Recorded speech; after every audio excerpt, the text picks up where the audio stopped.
Suspense. The Armed Forces Radio Service brings you another tale starring Mr. James Stewart in The Rescue. A story well calculated to keep you in suspense.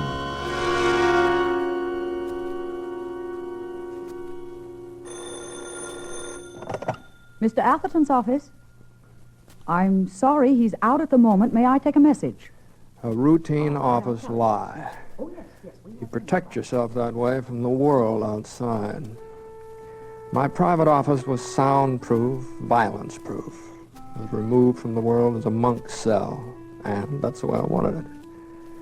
Mine was a respectable public relations job for a national committee with headquarters in the Wardman, one of the oldest and most respectable hotels in the capital.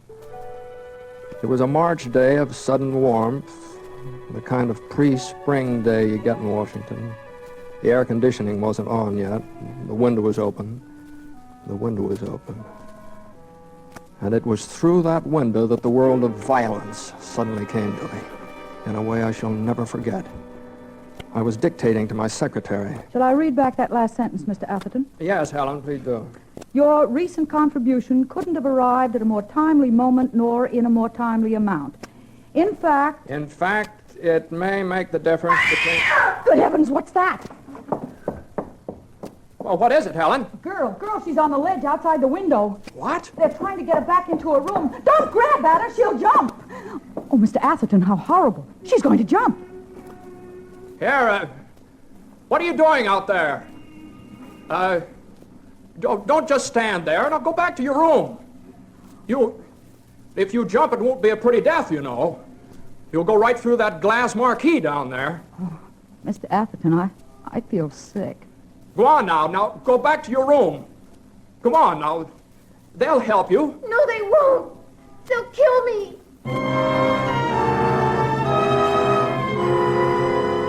It was the first thing she said.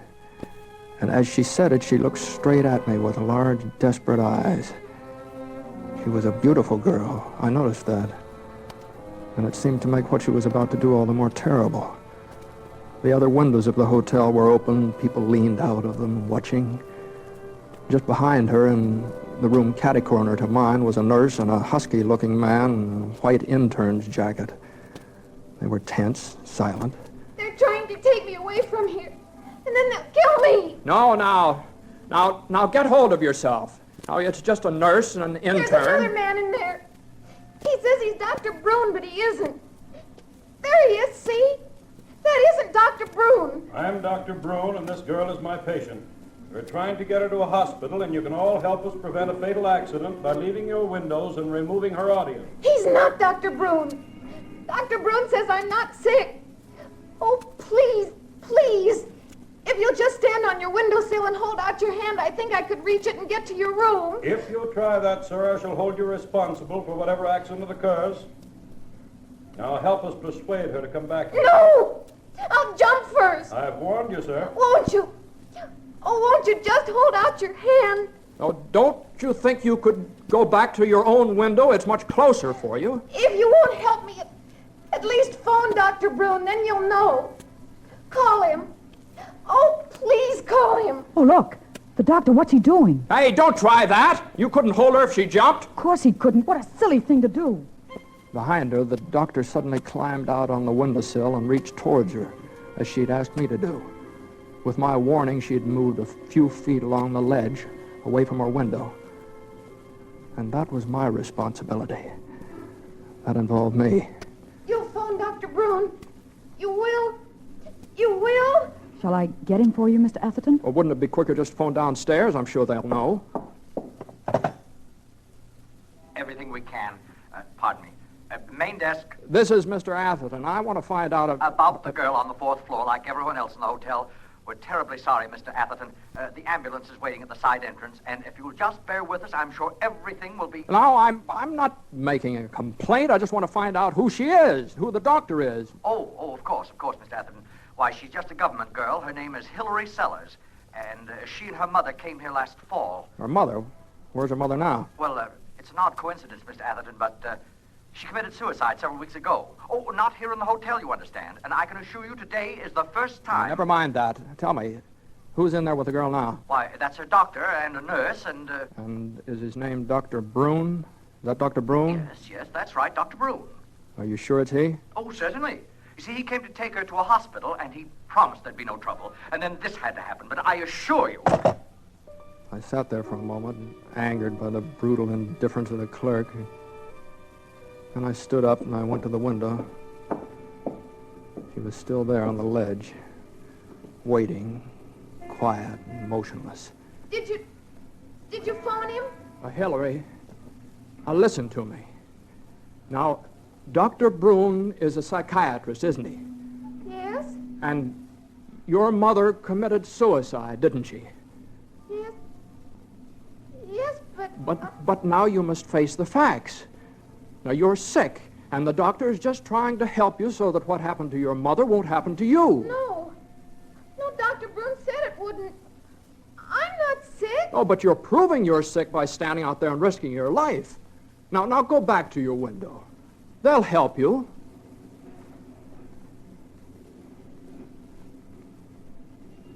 She just stared at me for a moment, and then she moved. Slowly, she inched her way backwards until she reached the window. The nurse and the intern helped her inside. The window was closed behind her, a curtain drawn. In a moment, people began to leave their windows. I left mine, and that was that.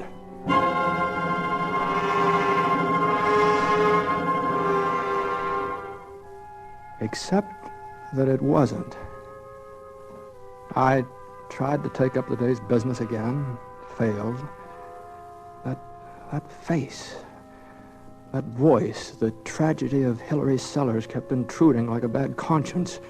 And finally, I gave it all up. I dismissed Helen for the rest of the day, and I went down to the lobby for a pack of cigarettes. And then I found myself heading down the hall, irresistibly drawn to the side entrance.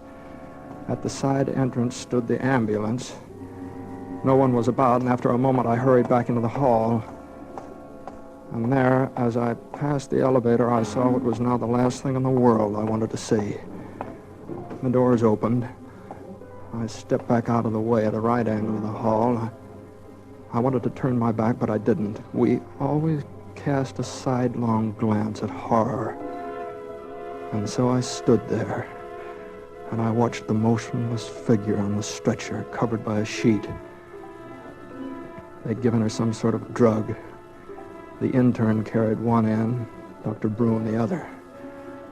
The ambulance was loaded with its quiet cargo, and it left. And the thing was over. It was done. But then, I played the fool. I did something I knew better than to do, but I had to. I had to do it. I found a phone booth in the lobby and a phone book. Let's see now. Brune. B-R-U-N-E, Brune. It's Kimball. K-I-2-8-9-8.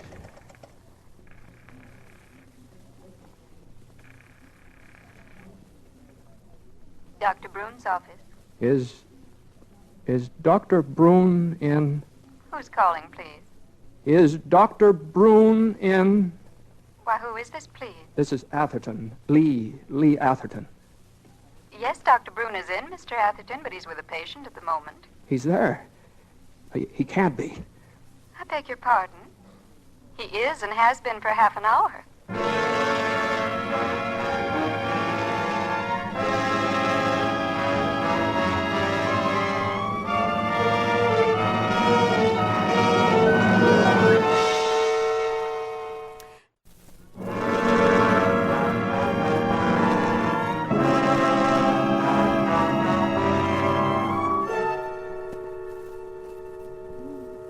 Now listen to me. This is terribly important. I want to know if you're absolutely certain that Dr. Brune is in his office. Did you actually see him when he came in? Why, of course he's here. I was in the consulting room with him when the phone rang just now. May I ask why? Well, then get him. Now, I've got to talk to him now. Go on, get him. Well, all right. Hold on. Hello? Dr. Bruin? Yes, it's Dr. Bruin. This is Lee Atherton, Doctor. You don't know me. But I've got to find out if Hillary Sellers is a patient of yours. Now, do you know her? What's happened to her? Where is she? I don't know, but a man impersonating you just drove her away from the Wardman Hotel in an ambulance. Nurse, call the district police. Get Lieutenant Rogers on the phone. Dr. Bruin. I'll explain very quickly, Mr. Atherton. Hillary Sellers came to see me yesterday for the first time. Told me Kurt Radin was treating her mother. Now, Radin is an unlicensed quack. Now, wait a minute, Doctor. I thought her mother committed suicide. Supposedly, she jumped from the window in Radin's office. But she didn't? I think she was thrown. You mean Radin murdered her? Yes, and I informed the police of it this morning. But how do you know? Hillary told me Radin was treating her mother for a heart condition with some sort of electrical apparatus. Yes. I checked the apparatus with the police this morning. It would be dangerous even to a person with a normal heart. Oh, I see. But why is Radin after Hillary? Because he thinks she knows what he's done and he's got to get rid of her. He ducked out of his office this morning just before the police arrived. But I'm sure she doesn't know about this. No, she believes it was suicide. And she's never even met Radin. I see. Here's your call, Doctor. Oh, all right, nurse. Goodbye, Mr. Atherton. Goodbye, Doctor.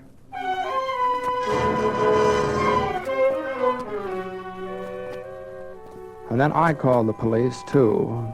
Gave them all the information I had. Found out there was nothing to do but wait.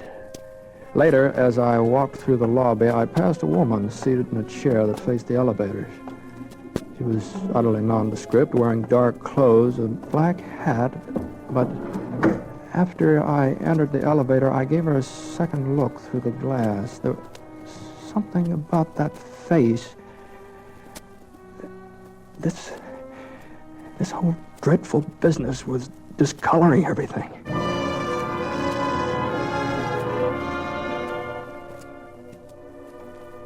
Helen had left the door open for me, and I walked through the anteroom into my office. I went over to the desk and sat down, lit a cigarette. Hello? Mr. Atherton? Yeah. Lieutenant Rogers, District Police. I thought you'd like to know that the ambulance has been located, abandoned on a side street in Georgetown. I'll let you know when we catch him. I'm going down there myself. Good, fine. Thank you very much, Lieutenant Rogers. Goodbye.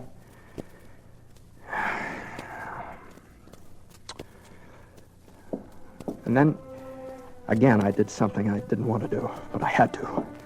There was that woman in the lobby. I had to take another look at that woman in the lobby. I took the elevator down and got out. She was still there, seated in her chair. She was talking to a man who stood beside her. His back was to me. As I walked by, I looked at her very carefully, and suddenly I recognized her. It was the nurse, out of uniform. I looked at the man. Yeah, Radin. And in that instant, I understood everything. Somehow, they had lost Hillary in the hotel, carried the nurse out on the stretcher, and laid a false trail to Georgetown with the ambulance. And now they returned to find her, and kill her while they still had the chance. For them, the safest spot in Washington was the hotel. For Hillary, it was a death trap. I went quickly into a phone booth, started to call the police. And then I saw Radin suddenly jerk his head upward toward the mezzanine above the lobby. He said something to the woman and quickly started toward the stairs. I left the phone booth and followed him. I knew he'd seen only one thing, Hillary. I darted up the stairs just in time to see him enter the door at the end of the mezzanine. Come on in, friends. Come on in. I'm Jack Clark. What's your name? Huh? Oh, never mind. Look, where'd the man go came in here just now? I don't see him. Where'd he Man? go? What man? Well, just a few seconds ago. You must have seen him. And just before that, there was a girl. Oh, a girl. Well, listen, friend. Girls spell trouble. Nothing but trouble. Forget her. Now, go on, have a drink and forget her. No, I don't want to drink it. Just tell me, where did he go? I'll find you a drink, friend. Now, you wait right here. A drunken fool staggered off through the crowd, and I looked around very carefully. The room was jammed almost entirely with men there standing around in groups, drinking, all talking at once. I couldn't see Radin anywhere, nor Hillary. But I noticed an exit across the room, and I started to make my way toward it. Here you are, friend. Here's your drink. You thought I'd forgotten you, huh? Well, not Jack Clark, see? Well, here, take it. No, thank you very much, but I can't. I've got to go. Go? Oh, you can't go yet. The party's just started. I know, but Oh! So you won't drink with me, huh? Too good for me, huh? Don't start that. Now, look, you wait right here. I'll be back in a moment. I broke away from him and pushed my way toward the exit across the room. I was wasting precious time. Raiden might have caught up to Hillary already. I got out and closed the door behind me. I was in a little recess off the mezzanine. Just across from me was another door. Well, the only thing I could do is try it. And think not that I, the pale man with the shining rings, Inside, I discovered about 20 women and a sprinkling of small boys seated in neat little rows facing the opposite end of the room.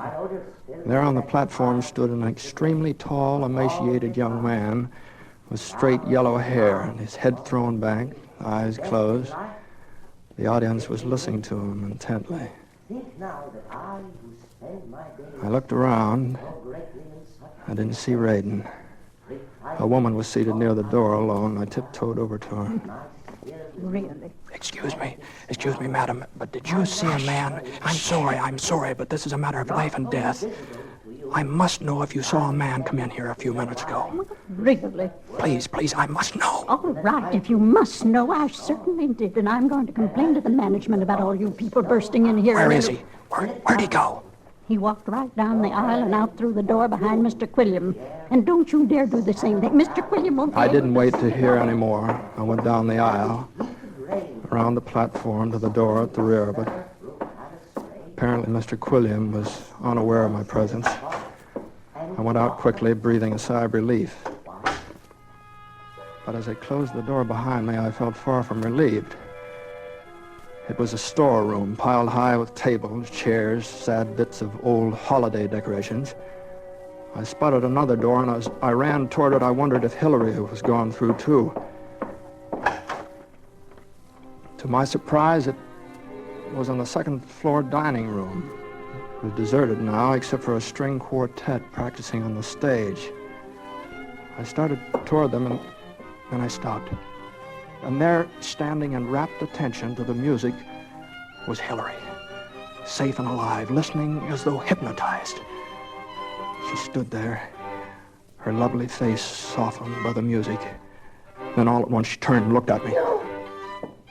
Hillary. Now it's all right. I want to help you. No. But you mustn't run away again. I got away from them, all three of them. And I can get away from you. Hillary, I'm trying to help I won't you. go back to them. Please. They'll kill me. Hillary, listen to me. You were right. That was not Dr. Broom. I've talked to the real Dr. Broom, and he says you're perfectly sane. You have nothing to fear. We are rehearsing. I don't believe you. When I was out there, you told me I was not sane, and you made me go back.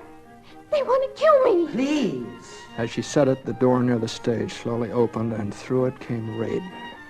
I grabbed Hillary by the arm, and I dragged her through the sliding doors in the main entrance. I glanced down the hall toward the elevator, but it was too far. Raiden would be halfway across the dining room by now, so we took the stairs, and we ran down. Down, further down, all the way to the basement. There we could find a way out of the hotel. At the bottom of the stairs, however, Hillary stopped. Where are you taking me? Away from him. Away? From who? But you saw him in the dining room. That's your kidnapper. I don't believe you.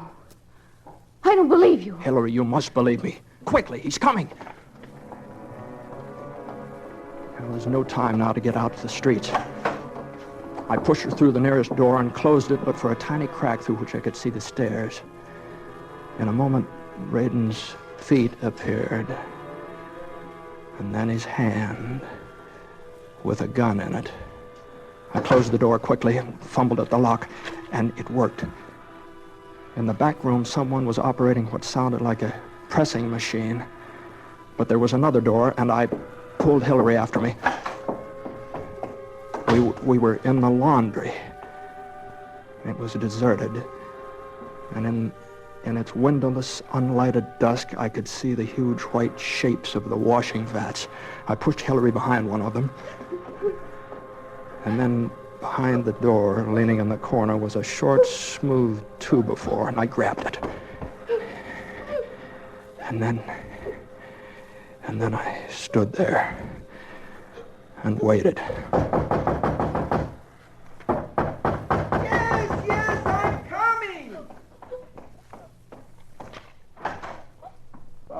sorry, sir. I didn't know it was locked. Where is she? There's nobody here but me. Don't lie to me. I saw them. But, sir, I'm all alone here.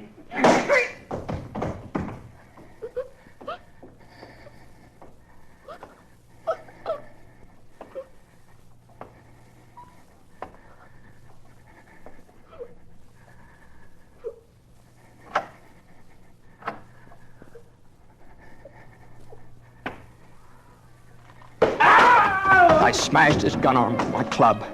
He turned toward me momentarily confused. I raised my club again and I brought it down. Glanced off his temple and he slumped heavily to the floor. He lay there, quite still. The tailor appeared in the doorway, dazed. The police. I'm going to call the police. Suddenly, Hillary reached up and picked Radin's gun up. Before I could make a move, she sprang to her feet and stood there facing me, holding the gun directly at my stomach. Who are you? Who are you? Hillary, it's over. That's Kurt Radin. He murdered your mother. She didn't commit suicide. And you're sane. Don't you understand? You're sane. You're not real. You came out of my mind. Hillary, stop it. This afternoon in the window. You were my own mind telling me the truth. That I am insane, like my mother. Now you're my own mind telling me what I want to hear. That I'm safe. No, Hillary, no. I'm real. And you're safe. Now listen to me. But I know the truth now. I'm insane like my mother, but I won't stay here. I'll die. I can do it. Now. I can kill myself. I hit the gun the instant she pulled the trigger, and the bullet tore a groove across the fleshy part of my hand, buried itself in the wall. I stood there, looking at my hand, which was bleeding. And then I looked at her, and I saw to my astonishment that her face had relaxed. And she moved towards me, slowly, closer and closer. And she reached out her hand to touch the blood on mine. Blood. You're bleeding. You are real. You are real. Yes. Yes, Hillary, I'm real.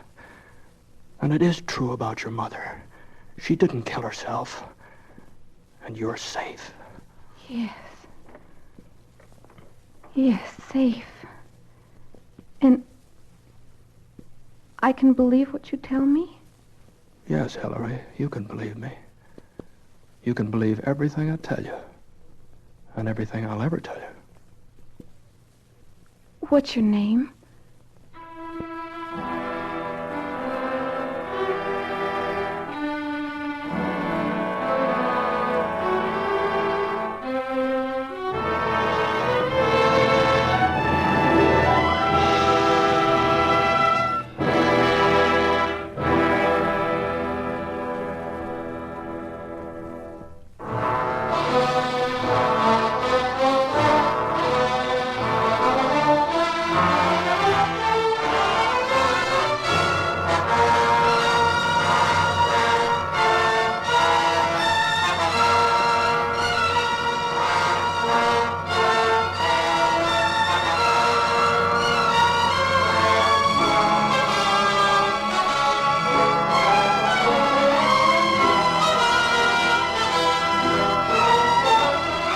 This is the United States Armed Forces Radio Service.